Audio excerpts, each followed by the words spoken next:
에스라 1장 1절에서 11절 말씀.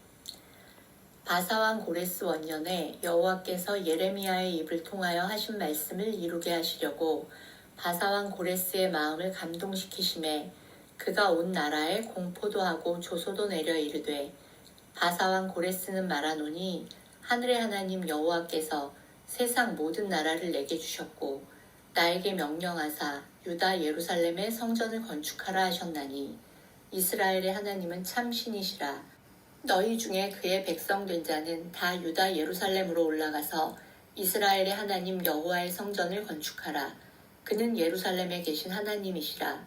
그 남아있는 백성이 어느 곳에 머물러 살든지 그곳 사람들이 마땅히 은과 금과 그 밖의 물건과 짐승으로 도와주고 그 외에도 예루살렘에 세울 하나님의 성전을 위하여 예물을 기쁘게 드릴지니라 하였더라.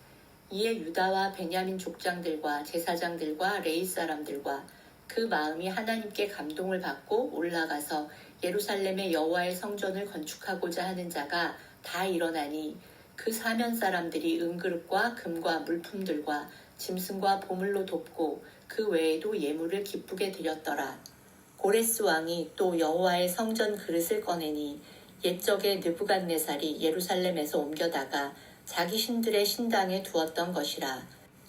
바사왕 고레스가 창고지기 미드르닷에게 명령하여 그 그릇들을 꺼내어 세어서 유다 총독 세스바살에게 넘겨주니 그 수는 금접시가 30개요, 은접시가 1000개요, 칼이 29개요, 금대접이 30개요, 그보다 못한 은대접이 410개요, 그 밖에 그릇이 1000개이니 금은 그릇이 모두 5400개라. 사로잡힌 자를 바벨론에서 예루살렘으로 데리고 갈 때에 세스바살이 그 그릇들을 다 가지고 갔더라. 아멘. 북이스라엘은 BC 722년에 아수르에 의해서 멸망을 했고요. 남유다는 BC 586년에 바벨론 느부갓네살 왕에 의해서 멸망을 했는데요. 바벨론의 정책은 예루살렘 성에 반역을 할 만한 왕족과 귀족을 남겨두지 않는 것이었어요. 이사야와 예레미야 선지자는 70년 동안 바벨론을 섬길 것이고 70년이 끝나면 바벨론 왕과 그의 나라를 영원히 멸하여 폐허가 되게 하신다고 약속하셨어요. 그리고 망할 것 같지 않던 바벨론은 오늘 에스라 본문 1장 1절에 등장하는 바사왕 고레스에 의해서 멸망합니다. 지도를 보시면요, 이 연초록색으로 되어 있는 부분이 다 페르시아 제국이에요. 중간에 연분홍으로 되어 있는 부분이 아시리아 제국이 가장 번성했을 때의 영역이니까 페르시아가 얼마나 큰 땅을 차지했는지 보이시죠? 다음 지도는요, 조금 간단하게 표현했는데요.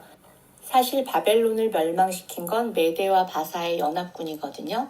그런데 여기 바사라고 표시된 지역은 메대가 다스리던 작은 지방의 한 구역이었어요. 메대 왕 아스티아게스가 어느 날 꿈을 꾸는데요.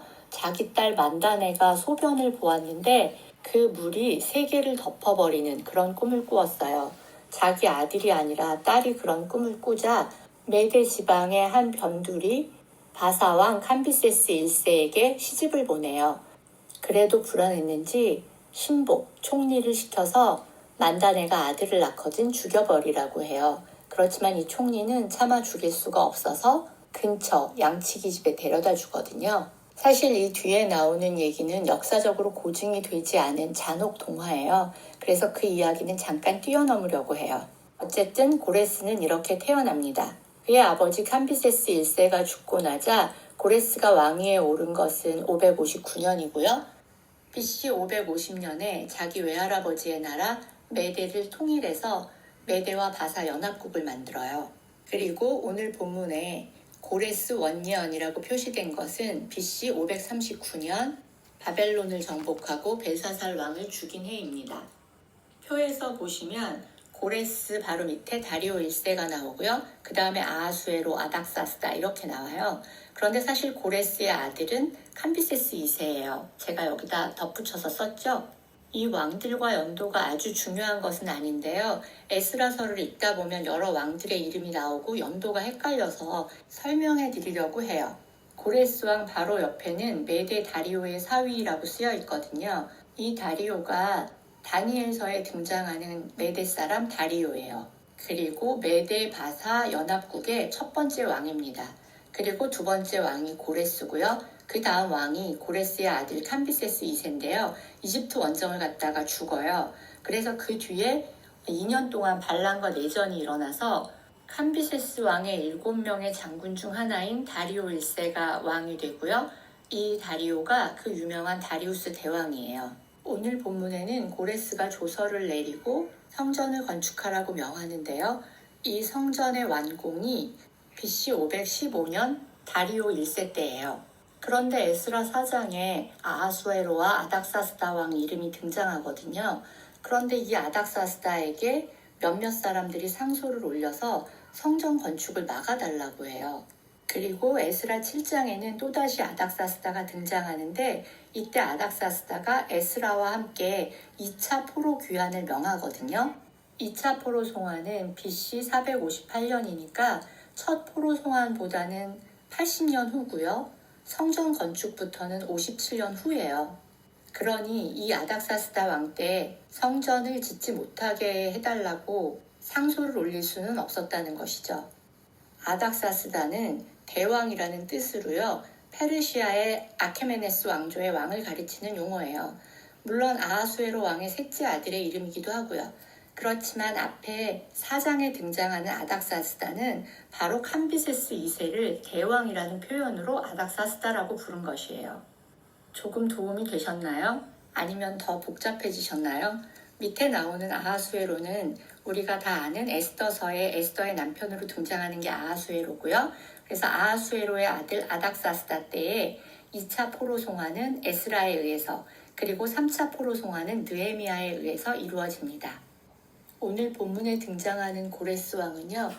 이방인임에도 불구하고 하늘의 하나님 여호와께서 세상 모든 나라를 내게 주셨고 하나님은 참신이시라 그는 예루살렘에 계신 하나님이시라 이러면서 하나님에 대해서 고백하고 있어요. 자신은 세상의 왕이지만 자신에게 이런 능력과 권세를 준 신이 있다고 고백하는 것이죠.